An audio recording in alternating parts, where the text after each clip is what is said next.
My name is Lisaho. I'm an astrologer, tarot reader, and today we are going to be speaking about the new moon at 28 degrees of Scorpio. So without further ado, I'm going to just hop right to the chart. This is the chart for my time zone, so just check when the new moon is happening within your time zone.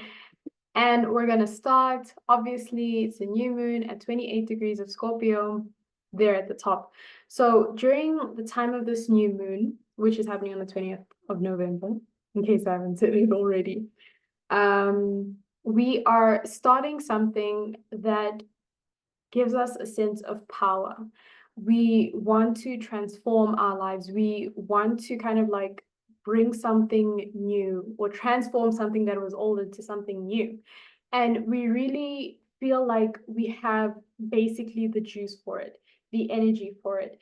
However, despite us feeling like that, there is something about it that needs to be reworked or retweaked or revised. And the reason I'm saying this is because, as you can see, Mercury is at 28 degrees of Scorpio. And why this is significant is because Mercury went retrograde at 6 degrees of Sagittarius, and now it's moved back into the sign of Scorpio. And now it's conjunct this new moon as well. So there is something that needs to be recalibrated, and we might not like that as much because it's kind of like we know we are solid within our vision, within what we want to create during this time, but it's not ready yet. And it's very important, to focus on what was happening when Mercury was in its pre-shadow, to know what needs to be revised during this time of the new moon. And this new moon, in my opinion, serves to highlight the importance of what you're trying to create or the importance of what you're trying to start. Maybe it's not ready yet because there's still a lot of work, and it just takes us diving deep enough. Scorpio is the sign of substance and also sustenance on an emotional level because it's a fixed water sign, so it's willing to go to the depths of the sea. And that's kind of what we need to do with this vision of ours. We need to make sure that there is no sea floor or ocean floor that has been missed. Now, despite this, I also want to bring your attention to Uranus at 29 degrees of Taurus there, and it is opposing this new moon. So why this is significant is because despite the fact that we know that we need to retweak and rework our vision, there's some sort of catalytic agent that is coming and disrupting our whole process, and we kind of just feel like our bones have been shook. That is basically the energy of this new moon in Scorpio. Our bones have been shook, and we don't know how to get them to be unshaken. Like, what is this? And we can feel very caught off guard, not knowing where to turn, because this is outside of us. This may be a person or a situation outside of us that is coming and disrupting our flow. What we need to understand that, like, don't be, taking things too much to heart, but there is, support. Like, I don't think this situation is there to disrupt you just because it's there to kind of like leave you in the dust. And the reason I'm saying this is because, as you can see, Neptune is at 29 degrees of Pisces, and Neptune is trine this new moon in Scorpio. So for me, how I'm seeing this is, despite this catalytic agent, it's important that we navigate the situation with a sense of faith, and we deal with this catalytic agent with a sense of compassion, divine compassion specifically.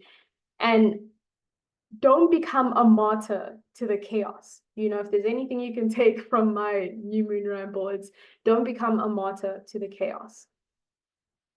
So I'm going to shuffle cards as usual, and I will put the cards on my Instagram.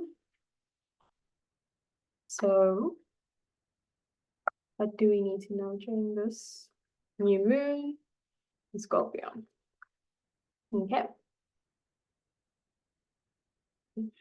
But we have Haba Haba. Oh, there's the card. Oh, you can't see the card. Doesn't want to show itself. No two flowers are the same, yet all are beautiful in their own way. You've got time. I like this card, and that's why I'm going to start with this card. You've got time. Despite the fact that things need to be revised and replanned, and we are having a sense of extreme disruption, we still have time to implement this vision. We still have time to get where we want to be.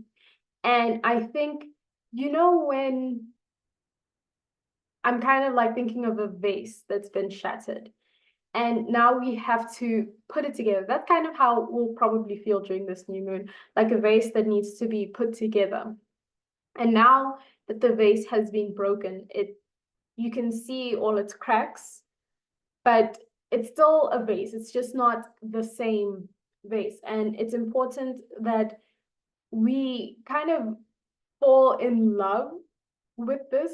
And that's kind of where I'm going, or going back to the sense of having compassion coming from divine love and inspiration, where it's like, just because it's not looking the same, just because it's not the way we want it to be, it doesn't mean that we have to be so hard on ourselves or any other person that's involved within the situation.